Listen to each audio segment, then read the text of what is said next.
కులమే లేని ఒక అభ్యుదయ మతాన్ని మీరు ఎంపిక చేసుకొని మరి అందులో మళ్ళీ నేను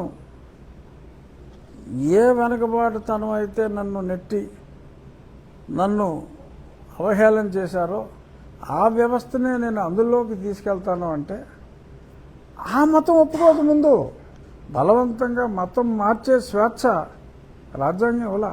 సరే, కొందరు చెప్పొచ్చు మాకు దేవాలయాల్లో ప్రవేశం ఇవ్వలేదని. ఎబరేషన్లు ఎక్కడైనా జరగవచ్చు. ఇప్పుడు నాకే అక్కడ క్రిస్టియన్లు దేవాలయంలోకి ప్రవేశం ఇవ్వలా, ఆ దేవాలయాన్ని నిషేధించామని చెప్పారు.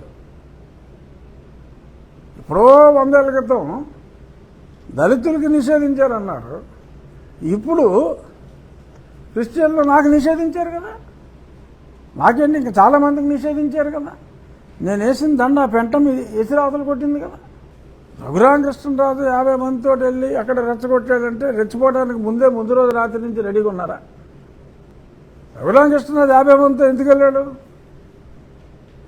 వాళ్ళు అటాక్ చేయడానికి ఉన్నారేమో అనే అనుమానం వచ్చి రఘురామకృష్ణరాజు పండగ రోజు దేవాలయానికి వెళ్ళాలి అనే ఒక తలంపుతో